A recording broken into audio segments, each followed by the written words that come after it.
If you are pregnant or you've recently had a baby, this podcast is for you. I'm your host, Kath Bequee. I'm a physiotherapist working in women's health and mum of three. Inside my online program, Fitness Mama, I help women feel confident and strong inside out as they navigate pregnancy, birth, and postnatal recovery. Each week, I bring you 2 episodes to support you on your motherhood journey, whether it's real and raw birth stories from fellow mums, expert interviews with trusted health professionals, or bite-sized Q&As where I answer your most common questions.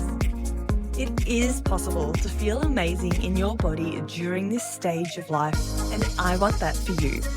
Come and say hi on Instagram at kathbequee.physio, and let's dive into today's episode.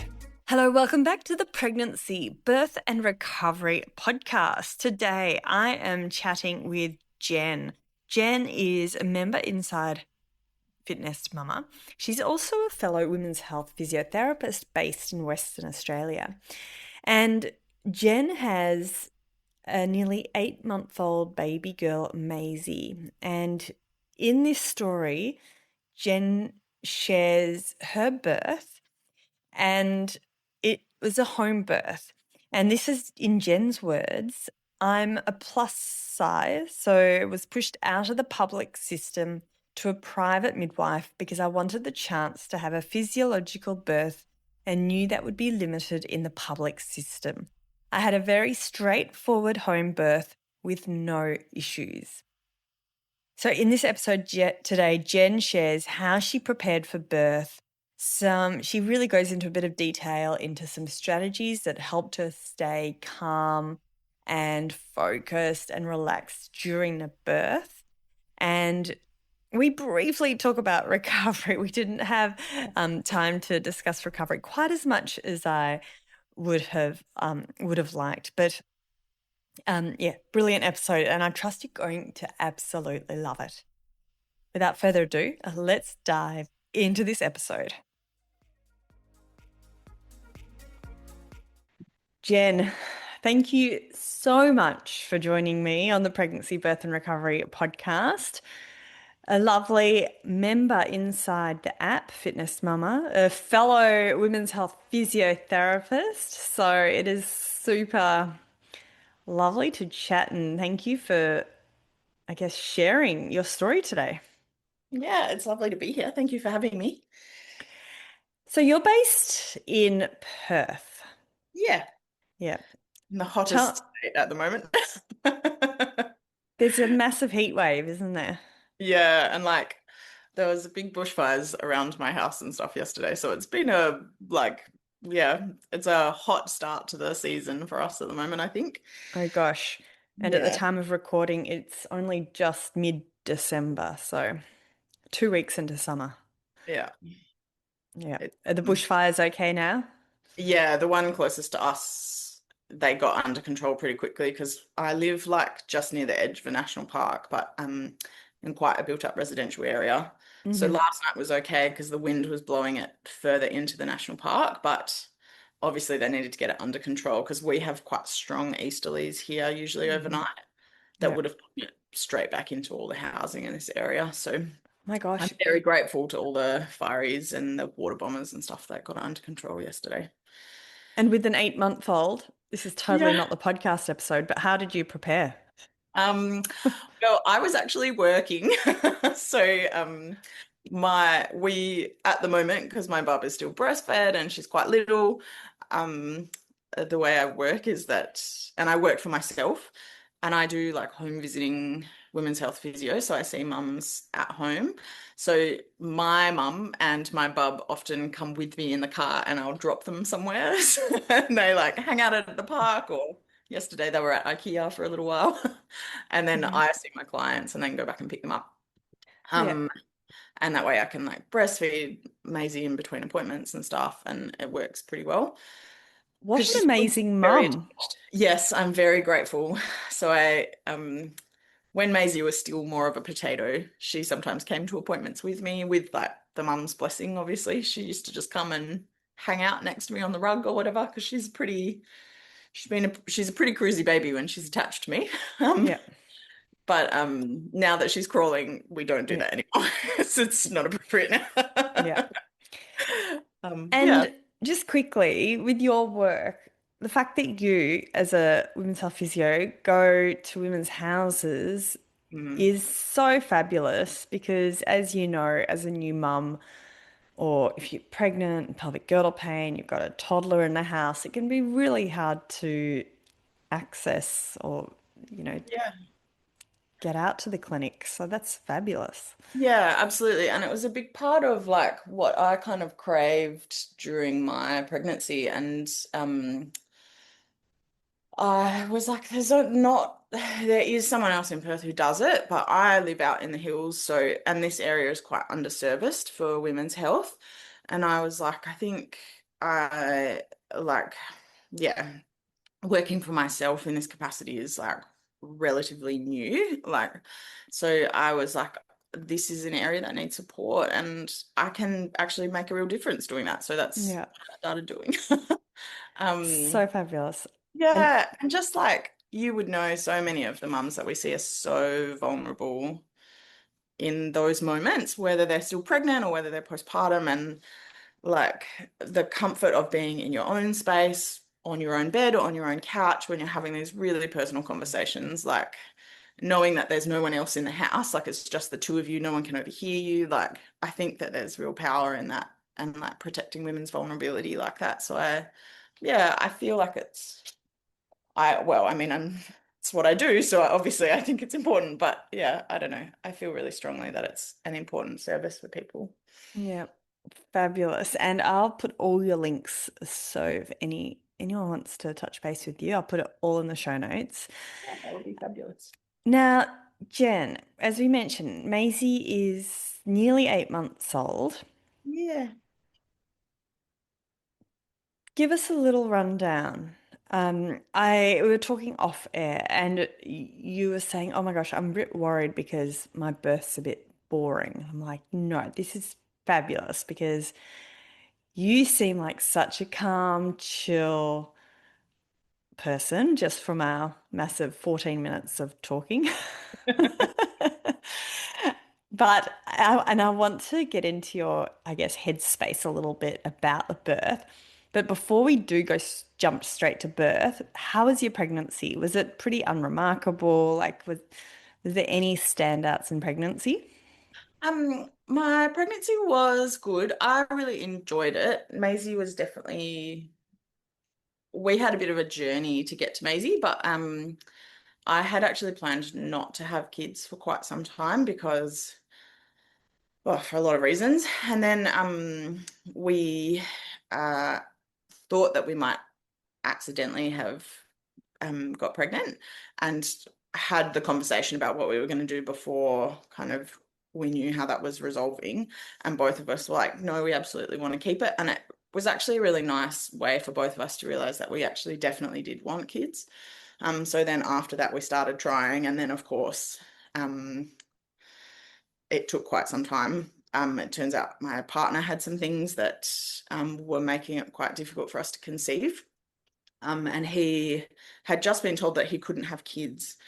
And so we were in the throes of getting referrals to IVF clinics and stuff. And I woke up one morning and was like, oh, I just feel like I need to do a pregnancy test.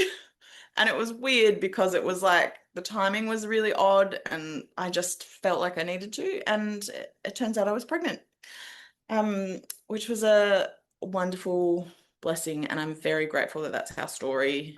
Like I know I have family who've gone down the IVF journey and stuff, and it's a rough Mm. ride. So I'm very grateful for that. Yeah, and I have to ask, what made you wake up one morning and think, I need to do a pregnancy test? I just felt like my body felt different, is the Wow. best way to describe it. I don't know because I'd done a lot of pregnancy tests up to that point and they'd always been negative. I Mm. have PCOS, so my cycle is quite variable. Um, as so the timing didn't make sense at all for like where I was in my cycle. in fact, I had already done a pregnancy test that cycle and it had been negative.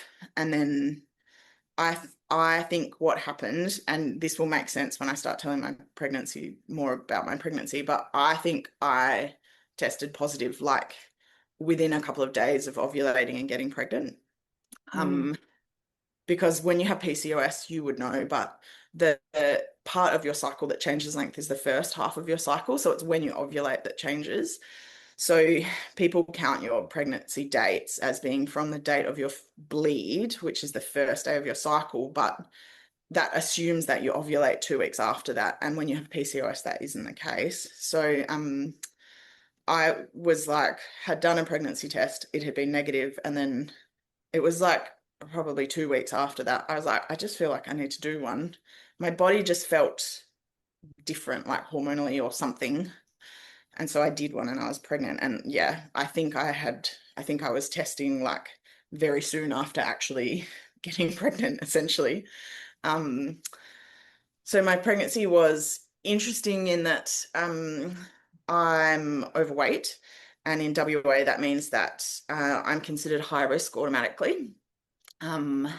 I personally find that quite frustrating because it's just using a single metric of health to kind of measure your health, irrespective of what you're like as a human. And like before I had Maisie, I was trail running and mountain biking and very physically active. I eat really well. Like I'm very healthy in every metric apart from my weight.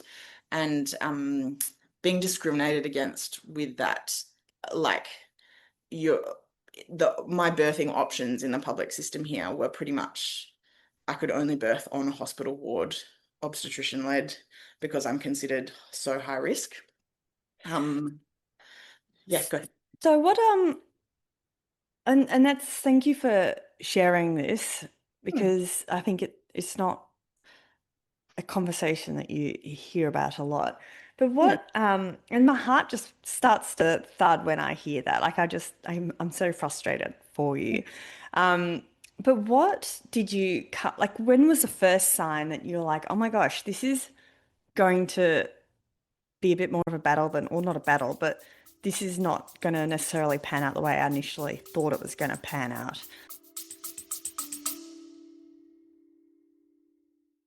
Did you know one of the best ways to support your postpartum recovery is through exercising carefully during pregnancy and preparing your body for birth? And this is something we cover inside Fitness Mama. This is what fitness is all about with its physio-created workouts. We help you support your changing body during pregnancy, whether or not that's with pelvic girdle pain-friendly workouts, whether or not that's with strength training for pregnancy or pregnancy yoga. We help you to prepare your body for birth and reduce your risk of 3rd and 4th degree perineal tears and episiotomy. And we help to boost your postpartum recovery, whether or not you've had a vaginal or a cesarean birth. If this is something you want to do, then come and check out our free 7-day trial. You've got nothing to lose, everything to gain. And at the end of the day, it's all about helping us have a better motherhood experience, to help us feel stronger inside out in every aspect of our life: physical, mental health, confidence. Anyway, I could keep on going, but come and check out the link in the show notes and join our free 7-day trial. See you soon. So I have a beautiful GP who I've been seeing for like a decade. I met her when she was a reg. And I was a baby physio. And I have followed her around from clinic to clinic. She has 4 kids, so like between all of her like gaps in working and my moving and her moving. And so I happened to see her. I was booked into her the week after I tested positive to try and get referrals for IVF clinics and stuff. So we went to her and we were like, well, instead of having those referrals, turns out I'm pregnant. Can we have a chat? Which was lovely. But she is very health before weight. Like, she has always been very, very clear that she knows that I'm healthy. My blood tests are always excellent. Like, she treats me like a person first and like the number on the scale second. And I have not had that experience with other doctors in other settings, in other situations. So I'm very grateful for that. But she was really honest with me around, she was like, well, usually my advice is to use the family birthing centre for a first pregnancy. But obviously I was excluded from that because of my weight, and she explained that to me. Um, and I can't, because of where I live in the hills, there's like no midwifery group practice, no high risk midwifery group practice here. Like there's nothing that I could access basically because I was a few kilos heavier than I should be considered low risk. Even though my overall risk profile as a person is low, she all of them have very strict cutoffs in WA because the maternity system here is pretty under the pump, as seems to be the case across Australia pretty generally. And so from like a week in, I was like, at that point, according to the maths of pregnancy, I was like 7 weeks pregnant, and I already knew. I was like, well, like, hold on a minute. That like I can't access continuity of care, like I can't access my family birthing center. And I was like, oh, okay. I was pretty frustrated when I heard that, but I spoke to my sister. So home birth is not unusual in my family. My mum had my sister at home back in the 80s. She happened to be living in Holland at the time, and over there, if you're a low risk pregnancy, you just have a home birth. Like that's just how it works. They still have one of the highest home birth rates in the world. So she had my sister at home in the 80s. So like I had known about that. And then my sister had had all three of her kids as home births. So my sister was like, you should call my midwife and talk to her because A, private midwives book up really fast. And B, she was like, that, like there's no reason why you can't have a physiological birth. But she was like, you need to kind of do a little bit of reading, but she was like, this is how it worked for me. And I'm really grateful for that phone call. So pretty much the next day I rang her midwife to have a chat, who was in the process of actually winding up her practice. So I didn't use her, but I ended up actually using the midwife that was the backup midwife for all of my sister's births, which was kind of lovely. So she's like been a big part of our family now, which is really nice. Yeah. But I'm sure you've covered it before on your podcast, but obviously private practicing midwives can see us under a different schedule as like a high risk in inverted commas pregnancy. They're allowed to kind of within their comfort zones choose what clients they see to a certain extent. So Okay. I ended up down that route instead. Yeah. And can I ask, what were your objections, or did you have any objections to the, what did you mention, the hospital obstetric care? What were your objections to that? So I was very aware that there are cultures in some of the maternity hospitals in Perth that aren't maybe the culture that I wanted surrounding me while I was birthing. Um, I and obviously being a physio, and I've worked in like some of the hospitals over here, and I know the culture around plus size people, and I know the culture around the way that decisions get made sometimes on people's behalf. And I could see really clearly that there was a high chance that I would be having to fight for the things that I wanted in my birth. Yeah. And obviously birth is oxytocin driven, right? So like I didn't want to have to feel like I was fighting my way through my own labor, if Yeah. that makes sense. And Jen, I am feeling, I guess, quite naive, and I'm feeling quite bad, like, because I have worked in a public and private system, and I haven't been aware of prejudices that you're discussing. And I don't know, it's just because yeah, like, and I assume they're no different in Melbourne than Perth. Do you know what I mean? So I'm feeling bad that this hasn't been on my radar, and even such that, when I've been talking to obstetricians in this podcast, we often talk about like risk factors like gestational diabetes, but it's weight is like weight is never talked about. And is there research backing up all the claims that it's a high risk? Like, it just makes me want to go down this whole route Right. of So where's the research? it's interesting. So the research is often presented to women.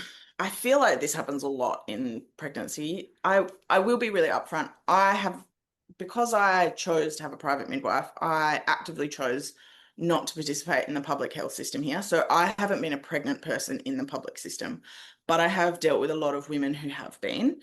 Um, and the stories that they have told me about, like, and the experiences that I have had with, like, when I've had to see doctors who haven't been my GP and stuff, like, people always presume that you're not active. They presume that you eat really poorly. They presume that you need all this constant education about weight loss, even though weight loss is unsafe during pregnancy. You get lectures on like Mm, reducing your food intake all the time and all sorts of things. I've had clients tell me about being pushed into like fat classes over here where they get like sat in a room and lectured about their like food choices and exercise and all of those things. Yeah, it's okay. really hard if you're like, I haven't been overweight my whole life. It's actually relatively recent, but I have noticed a very distinct change in the way I get treated by some health professionals since I put on Mm, weight in the last few years. Um, and it's really tricky. And I think it's something yeah. that you're very unaware of if you haven't experienced it. And I've always been in a bigger body, like I very stocky build. I'm a really strong woman, and that's okay. Um, but seeing the questions that I get and the way that I get treated since I've put on a bit more weight, and like I'm not overly large, like I'd be a size 18 or a size Mm, 20 sometimes. Like yeah. I'm not like right at the far end of the spectrum. Um, but yeah, so there's that side of it. In answer to the research question, people often get told, oh, you're at much higher risk of this, you're at much higher risk of that. But when you dive into the absolute risk, Mm, it's actually only a few percent different. So there's a beautiful book that I would recommend that anyone reads if they're working with women postpartum pregnant, if they're pregnant themselves. It's by Sarah Wickham. I think it's called Plus Size Pregnancy. Um, I can check later. I can put those links in the show notes. And she talks about the research and she gives the absolute risk numbers instead of um, framing it in a like Mm, increased risk. Because sometimes you are at slightly increased risk of things.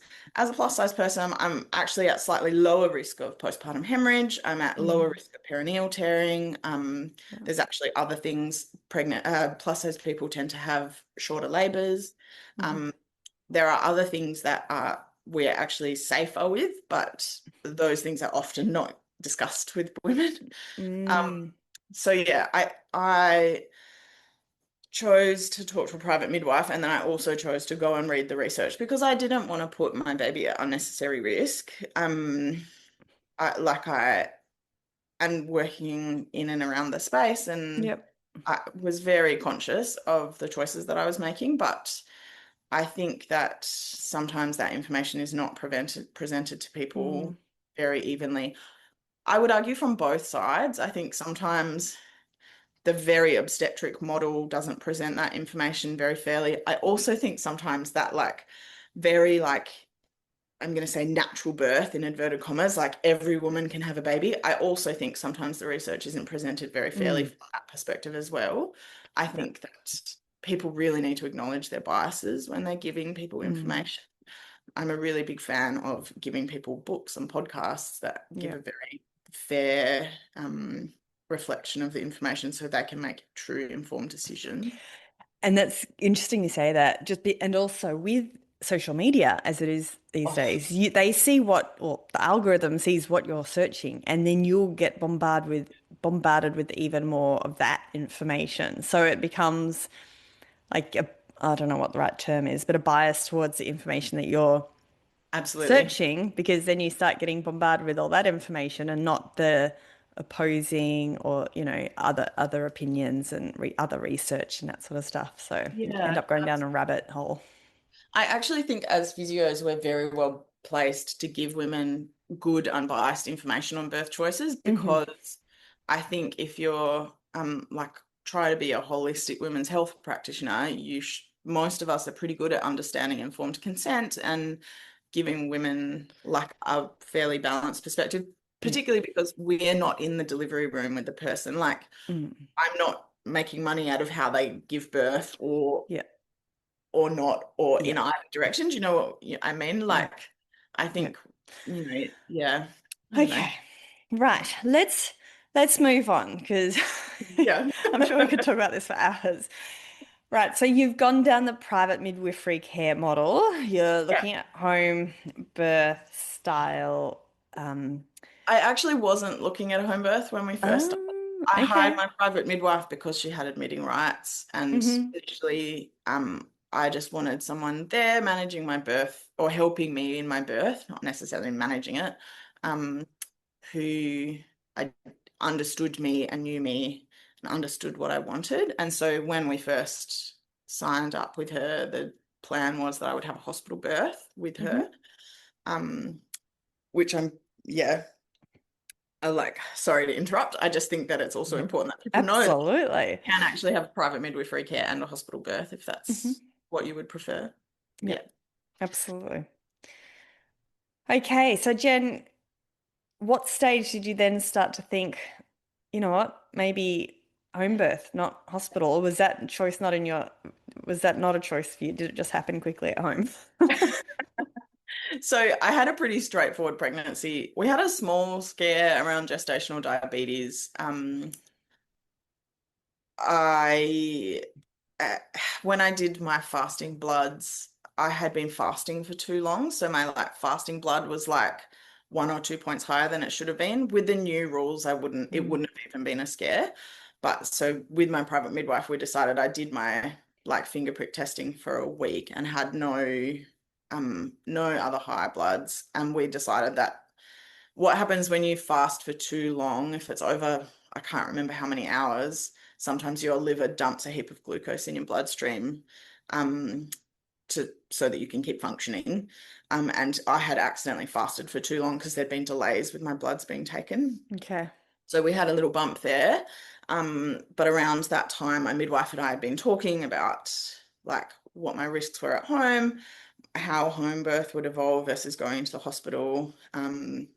My midwife was beautiful, Abby, and she was very good at giving informed choice and explaining how it would look one way or how it might look a different way. And I decided that we would try and have a home birth, but she knew very much that like any ripple in the water and we would transfer into hospital. Like Hmm. there was never any question. I'm not against hospital and I'm not against medical intervention at all. I'm very pro those things when they're needed, but I wanted the chance to labor uninterrupted. And the more I kind of read and the more podcasts I listened to, I was like, I can do that. And like, I have a family history of like straightforward, uncomplicated births. Like, all my mum's births were pretty straightforward. My sister's births were all pretty quick and straightforward. And like, I'm very grateful that I had them around me for support because they're very like is very reassuring hearing that other people have successfully done those things. Like Mm. other people have Mm. labored, other people have had babies. I got a lot of comfort from imagining that line of women behind me who've all had births Yeah. and successful births. Yeah. So, like that all kind of helped me kind of come to that decision. And my partner at the time was working from home, so he got to be here for quite a few of the midwife appointments. And that helped him be more comfortable with the idea of home birth as well. Because the more we learnt about it, like the more he was like, of course we're going to do that. Like, let's give you the chance to have the birth. that you want without interruption, essentially. Yeah. Um, so yeah, it kind of, there was no specific moment, but there was a lot of small moments along the way of like, just like, all of these things, but then when it's your body on the line and your baby on the line and you're really having those extra layers of thoughts, it's like really helpful to kind of, I don't know, delve that little bit deeper into things. Yeah. Yep. And at what stage did you then start thinking, right, birth prep, here we come? So I did a great course, actually. My midwife recommended over here, that's run by like a retired midwife. And she is very like physiology forward, and gave beautiful like a beautiful explanation of like the flow of oxytocin and how you want to be in your own little birth zone. And she's a hypnobirthing practitioner. So she talked a bit about some of that stuff, using breath and that kind of thing, which I found helpful. And she also talked a lot about like ways to keep your oxytocin up if you do have an induction. Like it was quite a balanced course, I think, in that sense. So she was really like, here are some really good tools for you. We did like rebozo work in that course and like a lot of like partner pain relief if you need it and that kind of thing as well.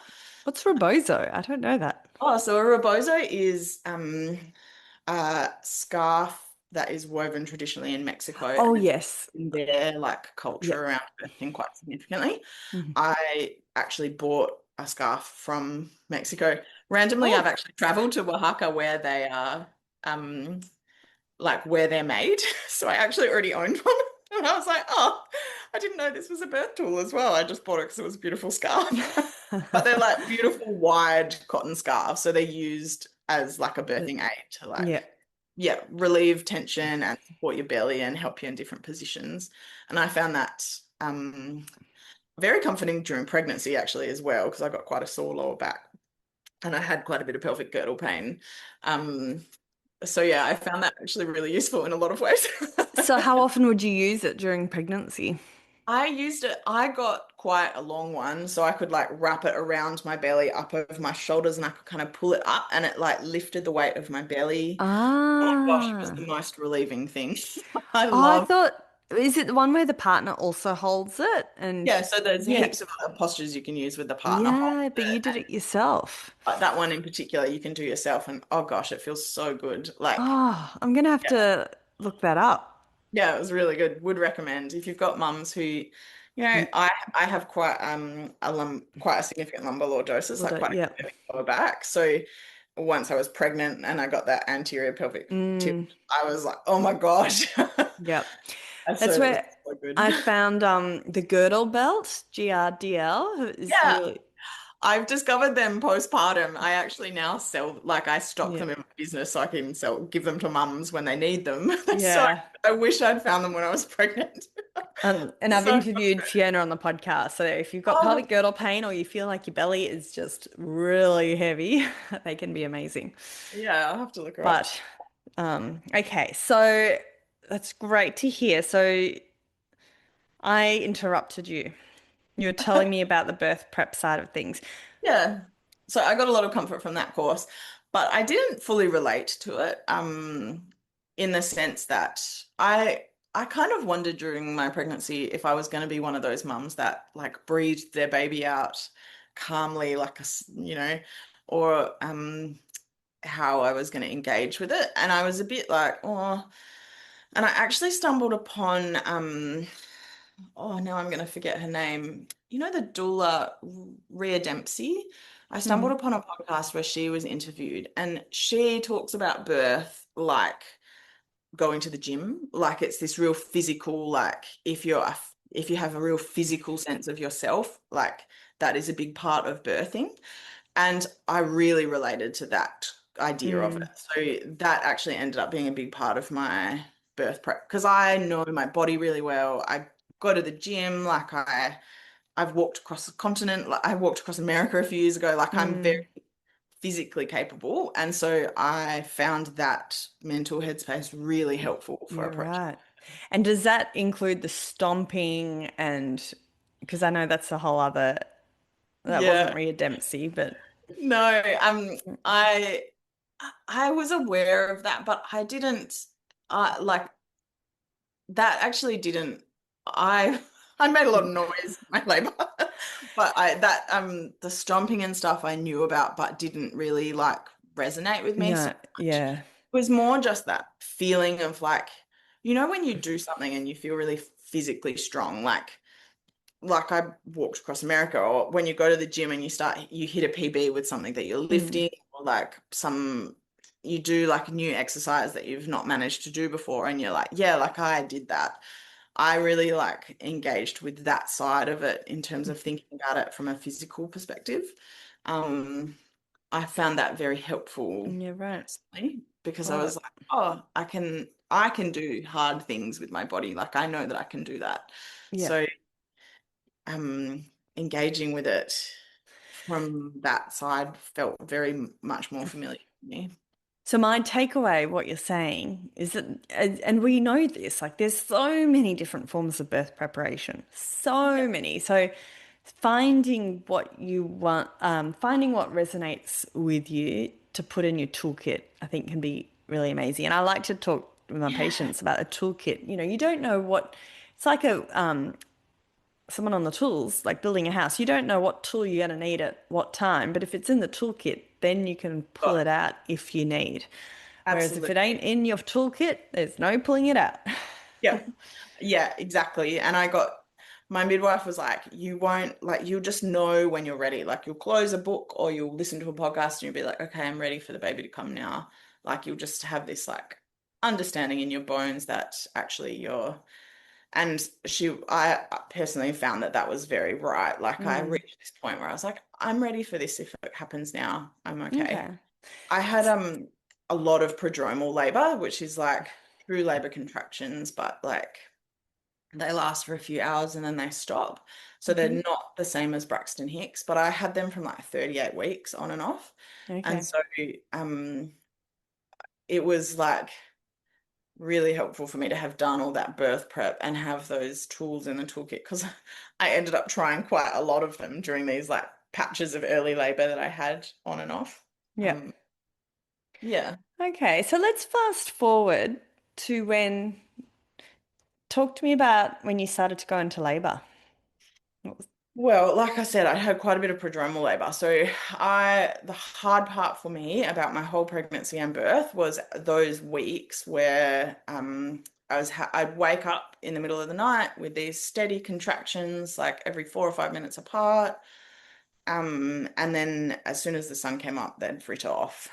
So I Mm, would like get half a night's sleep and then have half a night of like contractions, and then it would go. Um, and I was very grateful for my midwife in that moment, because she was really good at just being really calm, and like I'd text her and be like, I'm having contractions again. Like, we'll call you if it, progresses. And then I'd text her and be like, they've stopped again. oh, And that was like quite emotionally hard, because from like 38 weeks, I was like, oh, the baby's, oh no, it's not. Oh, she's coming. Oh no. Oh, she's coming. Oh no, it's not. And Maisie didn't arrive until so I went into true labor at 41 and 6. So like it was like ah. 4 weeks of like every couple of nights I'd have a patch of contractions and then they'd stop. And that was just how it worked for me. But Yeah, right. there's a 41 and 6. So was there a little voice in you, or was anyone saying, when it gets to, what was it? So How my many? midwife wasn't, but everyone else was. So I just stopped. I like pretty much stopped using my phone entirely. Um, because it was like it came from a very loving place, but so many people being like, is the baby here yet? Like, we haven't heard anything. And I was like, I'm not going to keep her a secret. Like, I'm going to tell you when she gets here. Like, it's fine. And that like, I felt a bit invisible. Like there was a lot of like, is the baby here yet? But not, hey, how are you going? I'm Welcome to motherhood. yeah. like this vessel carrying a baby. Like, don't mind me, it's fine. Oh Um, gosh. and quite a few people were like, so when's your induction booked? And I was like, well, I'm not like, we're not looking at an induction until my line in the sand was 42 and 2. So like I was happy to go just past 42 weeks, but I didn't want to go any further than that. Mm-hmm. And my midwife knew that, and I knew that, and we discussed the risks. We discussed like there is a slight increased risk of stillbirth. So we had talked about that, and we'd looked through all the research and stuff, and I felt comfortable. Like Maisie was a very active baby in utero. And so the agreement was like I would just keep checking in, and um you know, if I felt anything that I was concerned about, I would speak to my midwife, and we'd make a plan. But Maisie was like moving around like clockwork, the same times each day, the same amount of movement. Like I was very comfortable that she was okay. Yeah. I think there is like, this is such a personal decision, and everyone gets to make this choice themselves. I think people, like the level of risk in inverted commas that I was comfortable with in waiting till 41 and 6 versus choosing to have an induction earlier is very personal. I think everyone should be allowed to make that choice themselves. Yeah. I did it from a very informed place, and so I felt comfortable with that choice. But it was hard work in the sense that the pressure from everyone else was a lot. And you need to feel good and happy and in that good oxytocin bubble for labour to start. So all of that pressure and anxiety was not conducive for me going into labour anyway. Okay, so 41 and 6. Yeah. Talk me through what happens. So I had a patch of prodromal labour, or arguably early labour, that night or that morning. So I'd been up from like 3 a.m. with like just these like a bit of a contraction, and then I'd had like probably 2 hours of like consistent contractions, and then they just faded away like they had been doing. And I was like, oh, and then all morning here and there I'd had contractions, and my midwife was coming very regularly at that point because I was so far along. So we were doing extra monitoring things. And around lunchtime, I'd had like a bit of my mucus plug had come, which was new. That hadn't happened previously. And so when she got there just after lunch for our appointment, I said, oh, like I've been having contractions here and there, nothing regular. I had another patch of prodromal labour last night, and then I'd had my plug and stuff, and we talked about where we were at. But I was like very optimistic. I was like, I feel like this might be it. Like this feels really good. And my mum actually dropped around on her way home from somewhere, and the plan was always that she would come round while I was in labour, to be here as like an extra support. But she came and had dinner with us, and she was like, well, if I stay, you won't go into labour. So I'll go home so that you can go into labour and call me back. So she left at like 7 o'clock, and at like 9:05, I texted my midwife and I was like, oh, I think I'm having contractions every like 5 or 7 minutes. And like 5 minutes later, my partner texted me and he was like, Jen's having contractions every 4 minutes. Like she actually just isn't, she's not paying attention to a clock properly. Like, but she is actually having pretty consistent contractions. Like we'll call you if they continue. And so I like was like, oh, like quite excited because I don't know. I think because of the showing and stuff, I was like, oh, I think this might be it. Like, yay. And it was a bit of a relief to like feel like it was happening as well, which was really like a big part of probably that oxytocin cascade. I was like, oh, yay. So I ended up we were watching Taskmaster, so we were like giggling away, finished watching that episode, and then I went and sat in our bedroom on the fitball, and just did a little bit of bouncing, and like had the lights really dim and just was in my own space. And John went away and rang my mum, and he was like, oh, I think Jen actually is in labour. Like, I think you should probably come around. So mum turned up. So I think my labour really started about 9:30, and mum turned up, or 9:15, something like that. And mum turned up around 10 o'clock. and I was like bouncing on the football. I was really conscious I couldn't really get comfortable. I really wanted to like lean forward between contractions onto something quite high. And I was like stacking and unstacking these pillows on the bed really weirdly. Like I was kind of going into this labor zone, but I couldn't get comfortable. And I've since spoken to a few other mums who had physiological births, and they've all said the same, like, it's very hard to be comfortable in early labor. Like that's just a thing and it's fine. Um, so I was just like breathing my way through contractions. Like I was very like, oh, like this is okay. Like I'm all right. I chose not to be very like, I didn't focus on the pain. The whole way through my birth, I wouldn't describe the contractions as painful personally. I found them very intense, but they were just these like, contractions of like, increasing intensity, but I wasn't like, oh, this is so painful. Like I feel like someone's pulling my teeth out or something. Like it was It's very different, like, isn't it? yeah. Yeah. So I was like, oh, I'm okay. Like this is fine. I then started throwing up. I vomited like maybe 3 times, which actually really scared my partner. He told me afterwards. So he'd been coming in and out and he'd been just like stroking my back as like the time progressed. The contractions were getting a bit stronger. He was just like rubbing my back really gently, which I found really quite soothing and like a nice distraction. But I had a glass of water and then vomited. And then like half an hour later, I'd had some electrolytes and vomited, and I think I threw up 3 times, which John was like, oh, like, I don't know if she's meant to be throwing up, like, oh, this is really worrying. And I wasn't actually particularly worried at all because I'd listened to quite a few podcasts where people had had these big purges where they'd been like throwing up and pooing and all sorts of stuff. So I had these 3 rounds of vomiting, and then that definitely, after that, it was like, okay, I'm like in labor. I was very like, oh no, like these are keep like going and increasing intensity. So I moved after about an hour and a half, I moved from the bedroom into the bathroom and I hopped in the shower, and I like our shower is like a glass cubicle with like we need to renovate our bathroom. So we have this like old fashioned pedestal sink right where the door opens. So it's like quite cramped. So I was trying to like be in the shower, leaning on the football out the door, holding the water on my back. So it ended up being that my partner was there holding the like hot water down near my back while I was having contractions, and then I was kind of sitting up in between. I wanted to be on my hands and knees more, but that like moving around in a confined space when you're 42 weeks pregnant is really hard.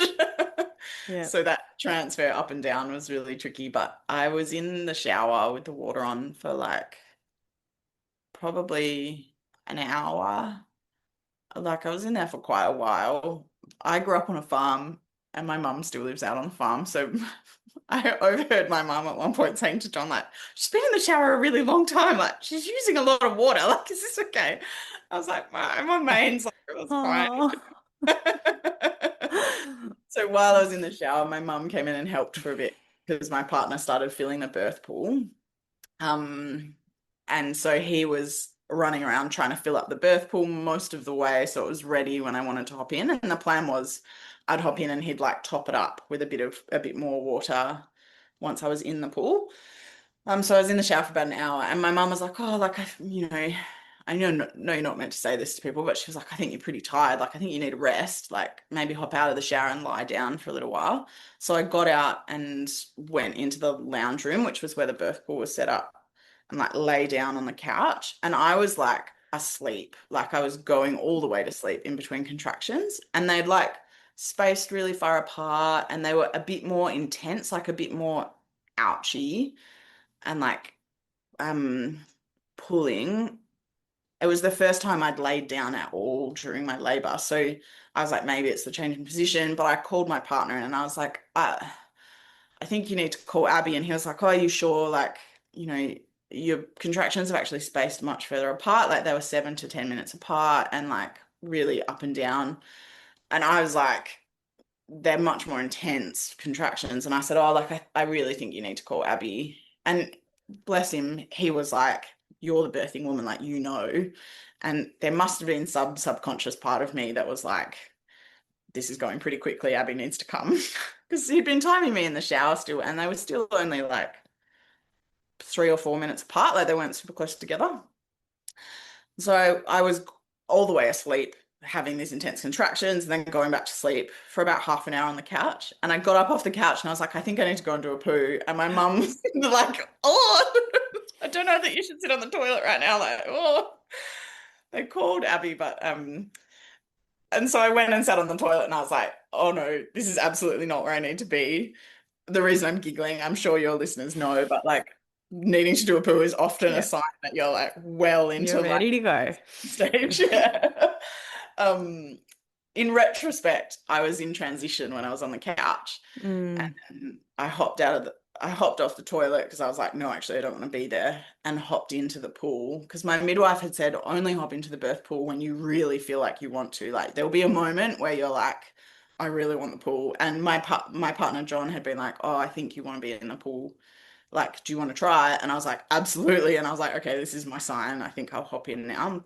And I hopped in the birth pool, and it was like on, like I was having pretty intense contractions pretty close together. So it had been 4 hours at that point. And I was like, whoa. But there was a bit of my brain subconsciously that was like waiting for the midwife to get here. Like, I a few times like surfaced from my like laboring haze and was like, oh, like, where's Abby? Is she coming? She lives like 40 minutes from me, but unbeknownst to us, had a little bit of car trouble, so she had been slightly delayed by about 10 minutes. But I kept like surfacing and being like, where's Abby? And they were like, she'll be here soon, like, she's on her way, it's okay. And then I'd like kind of go back into my like little labor space. So I was on my hands and knees in the pool when I was having contractions, and I was sitting back against the wall in between. And it was like the birth pool was like the most relieving thing I've ever felt. Wow. Like, a really profound, I was like way more comfortable. Everything was like soft that I could lean against, like the sides are all padded and all inflated. So I like, no matter which, if I leant to the side or if I leant back, I was like, oh, I'm so much more comfortable in here. And my partner was giving me sips of like, I had like this, it's called Scratch, but it's like an electrolyte mix that I like using when I'm like training for events and stuff. So he was giving me, like, encouraging me to have sips of that between contractions, and he was just like around with me, like touching my shoulder or talking to me. Like, he was really calm. I found blowing horse lips really helpful during my contractions. So that, like, I don't know if that translates well. It's one of those sounds that YouTube. Yeah. Where you like flutter your lips together to sound like a horse. Yeah. The sound always Kind of. Zoom. So I was doing that because I was really conscious that I was like, I just have to like open up and let, like, you know, my body knows what it's doing. I just have to let her come, like. And so every time I was having a contraction, I was like trying not to like recoil from the intensity. I was trying to just like lean into it and let it happen. And I remember being very conscious of like, you know, that open throat, open like cervix, like that attachment that there is, trying to keep everything really relaxed, and just like very like, oh, like, it's okay, she's moving down. Like, I was like, every contraction is bringing her closer. Like, mum did this, Karen did this, my grandma did this. Like, there was this big line of women there that I felt were like, I was like, it's okay. Like, this is how it goes. My body knows what it's doing. So did you keep saying this over and over to yourself, just different things Yeah, like that? like versions of it. I didn't have like a little mantra like some people do, but I was very like, in my head, I was like, this is how it goes. This is okay. Like, we can do this. And I know a lot of women have like a crisis of confidence during labor where they like have that like, oh, I'm not sure if I'm strong enough. And I was like, that was probably where like my ultra racing and my like long distance hiking and cycling and stuff came into play, where I was like, I know I can do hard things. Like, I'm okay. She's okay. That this intensity is here for a reason. Like, Yeah. I got a lot of comfort from knowing that I've done hard things before, and Love labor that. is just another hard thing. Yeah. I didn't like sensationalize it too much. So my midwife turned up just before 2 in the morning. And I remember being like, oh, Abby's here. But unbeknownst to me, my poor midwife had come in and heard the noises that I was making and like run back out to her car to get all of her resource stuff to like bring in, because we had talked about the fact that like first labors, second stage can often go for like 12, 16 hours. Like, and I remember having this moment where I was like, if this goes for another 10, like, I had no idea how long I'd been laboring for, but I was like, if this goes for 10, 12, 20 more hours, like, this is intense. Like, I was like, whoa. But Abby had had that moment of like, oh my gosh, she's like way further along than, so like, as a first time mum, she was like, oh, it'll be a while. It was not a while. And so she like rushed everything in just behind the wall of where I was. And she came and like monitored. Bub was doing fine. I could feel Maisie like turning and kicking between contractions. So I could feel her repositioning and stuff, which I found very comforting, because I was like, she's working with me, like, we're doing this together. Yeah.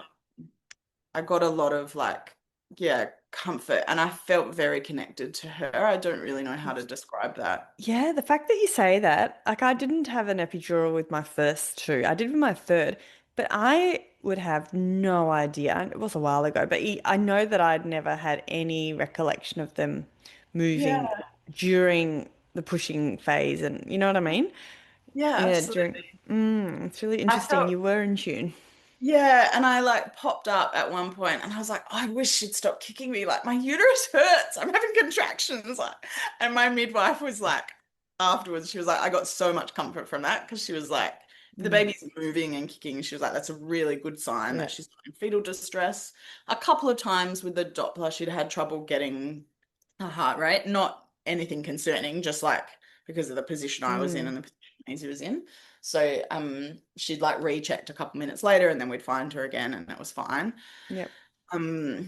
But I definitely was really conscious of that movement. It only happened a few times, but I could feel her like almost like pushing off my uterus with her feet. Like, I was like, oh.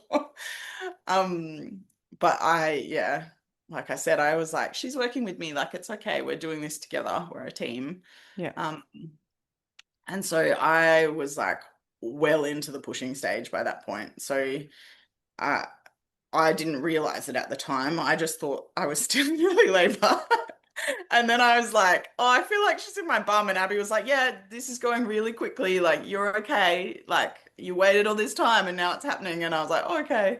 The only thing that I didn't instinctively, or that I needed a little bit of guidance with, was like, I, in between contractions a few times, was like puffing like I'd been running, like I was breathing quite quickly. And Abby was like, just try and slow your breathing down. Like, you're like, that's a stress signal for your body. And she was like, try and slow those breaths in between. And that gave me a little bit more space and a bit more comfort in between contractions. And was nice. It was a nice thing to kind of focus on for a little bit. And then after that, I didn't go back to that panting, but I could feel them getting closer and closer and closer. And then I was completely unaware my waters broke. And Abby was like, oh, your waters are broken. Like, and I had no idea, because she'd asked me when she first got here. She was like, oh, do you think your waters are broken? And I was like, I actually don't know. And then they broke at 20 past 3. 20 past 3. In the pool, and they were clear, like there was no meconium in them, and like all those good things that you want to see, like everything was fine. And after that, the contractions actually got more comfortable for me. The bulge of my waters was like quite a intense sensation, whereas once they broke, I felt a little bit more comfortable for some reason. But the contractions were really intense and quite close together. And Maisie was born 10 minutes after that. So like she was born at 3:30, and like only a few pushes. I think it was 3 or 4 pushes. Her head came out and then the rest of her followed. She was born with one arm up above her head. So I had a bit of grazing and a bit of a small perineal tear, which like at the time I didn't really notice, but I definitely noticed it afterwards. Mhm.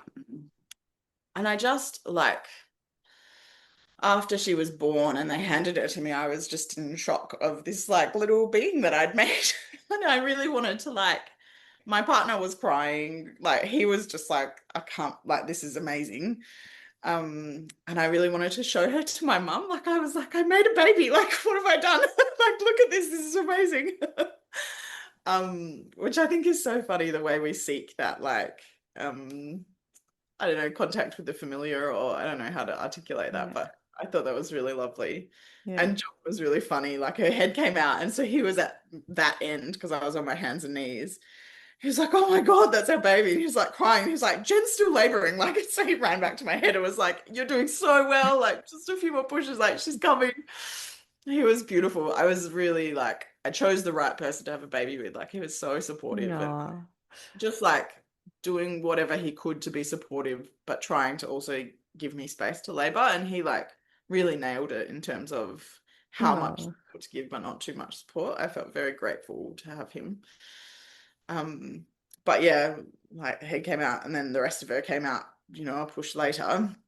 And I sat back in the pool with her on my chest and like holding her and like cried and had all these big feelings. But I was in a really bad position for my I was about to say Placenta. my placenta to be born. Thank you. Yeah.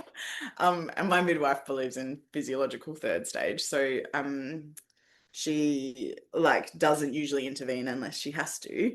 But I was like cuddling Maisie and like doing all those things. And then it had been a little bit, and she was like, just when you have another contraction, like you just need to push. And I tried, but I was like sitting back, leaning back against the wall in that like classic laboring position that you see in all the movies. And I was like, nothing's coming out of my pelvis like this. Like I was really uncomfortable. So then I got up on my knees and like leaned on the side of the pool. And like one or two pushes and my placenta came away. I had almost no blood loss. Like Abby was like, it was maybe like 30 mils. Like there was nothing, um, like nothing. She was like, this is the cleanest birth water I've ever seen. Like Wow. when I popped out, she was like, this is crazy. So that was nice because postpartum hemorrhage is always a risk. Like you always want to Yeah. know that those moments are kind of clearing up well. And we had a good look. So I then hopped out of the pool and wrapped Maisie up on me. We had like lots of nice skin to skin, and like the first breastfeed went for like 2 hours or something. Like she was on me feeding and stuff, which was amazing. And we had a good look at my placenta. Like we turned the light on and like investigated it all, which I found really interesting. I was like really Mm. fascinated. And yeah, like it was, my midwife was like, it's super healthy. There were no signs that like, because I was because I had a long pregnancy, my placenta was like worn or anything like that. So like I said before, like she and I think that my dates were probably slightly wrong because of my Mm. PCOS, because there was nothing about my birth or like, there are Yeah. signs when a baby has cooked for a really long time. Yeah. And I didn't really have a lot of those. So we always Mm. thought that my dates were slightly out. And yeah, my experience was very positive. Like it was a Yeah. very nice, straightforward birth. So It has been so lovely hearing your birth and the journey that led to your beautiful Maisie. I would love to touch on, because I know our time's coming to an end, but I would love to touch on how your recovery is. Like, how are you feeling physically? How's the body recovering it? it was good. I had a really rough postpartum with breastfeeding issues. So I had like 12 weeks of nipple pain, like pretty much constantly. And I had mastitis quite a few times. I'm just one of those people that's quite prone to it, I think. Mm. Um, so in the end, because I'd decided that I wanted to do some work for myself, doing the home visiting stuff, I actually ended up buying my own ultrasound machine and ultrasounding my own mastitis so that I could manage Love it. it. It's like such a physio thing to do. Yeah. So for those who don't know, therapeutic ultrasound can be really helpful for mastitis and for helping to prevent mastitis to becoming the full-blown, when you've got the body aches and pains and fevers, which is when you probably need antibiotics. But if it's just the redness and the soreness and the local blocked duct, the therapeutic ultrasound can be really helpful. So like I had a couple of rounds of antibiotics initially when I had it twice when it kind of got out of hand, and then partly because I had just not managed to get to a physio in time to have any treatment on it, and then after that I just started treating it myself like pretty much as soon as I got symptoms or within 24 hours, and I haven't had any antibiotics since. Yeah, wow. Isn't the case for everyone. Sometimes you ultrasound it and they still end up in hospital needing IV antibiotics and stuff, but I've definitely been very helpful. Yeah. But yeah, that's been the biggest kind of summary of my postpartum was like just breastfeeding was tough for us. Yeah, okay. And when did you join Fitness Mama? I joined around 6 weeks postpartum, I think. Yep. And what made you want to join it? I didn't want to have to think about what exercises I was doing. Obviously, I have the skills to know what I should be doing, and I was doing lots of the good early stuff, but I wanted to just do some workouts without having to plan them myself. My pelvic floor recovered pretty well. There was definitely a few moments in that first week where it was freaking out a bit, but particularly when I was going to the toilet and stuff. But then after that, I'm like pretty well aware of my pelvic floor and stuff. So it was like recovering really well, but the rest of me physically wasn't. I've found exercising postpartum really difficult. My baby likes to be quite attached to me. So like going to the gym is like very hard to do because getting that separation from her has been really tricky. So being able to do the workouts at home as well has been really helpful. Yeah. Amazing. It's logistically different now because she's crawling. So sometimes I'll be exercising next to her and fighting off tiger attacks, basically. The 4-point kneeling, they always climb on your back. Yeah. And just to finish off with Jen, any final words of wisdom or any tips for any pregnant woman who might be listening today?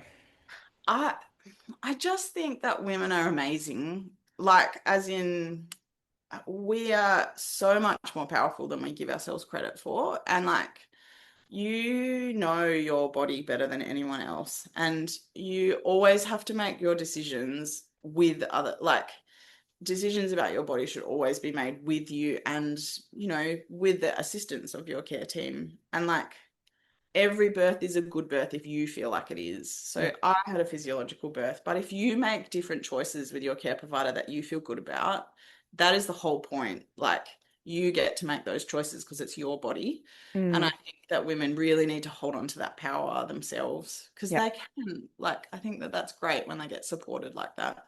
100%. I love that. And that's why I love to interview a whole range of people. And you'll know that there's, cesarean births on this podcast, induction, home births. Like I am pro birth, but more importantly, pro informed, confident. I'm sure there's another adjective I could use in there too. Absolutely. It's that like well-educated, informed, and like careful choice. Like, it's like every choice is okay if it's the choice that you feel okay about. And that's Absolutely so important. And like, we know usually in ourselves what choice feels right for us. And I just would encourage you to find a care provider that is happy to have that like back and forth conversation so that you feel like that about the choices that you make. And like, I think that's beautiful, whoever that is. Yeah. Perfect. Jen, perfect place to finish. Thank you so much for joining me today. You have been, I could have kept chatting to you for hours, but I will put. Sorry, I feel like I loved it. It's your debrief. I've loved chatting. I'll put all your links in the show notes if anyone wants to connect with you. Thank you for joining me. Thanks so much, Kath. It was lovely to be here. Thanks for listening to the Pregnancy, Birth and Recovery podcast brought to you by Fitness Mama. your app for home-based, physio-led pregnancy and postnatal workouts. If you found this episode helpful, please tap follow, leave a quick review, and share it to your stories. Tag at cathbequee.physio. I'd love to connect and cheer you on. And don't forget to check out the free trial at fitnessmama.com/free to start feeling confident, strong, and supported today.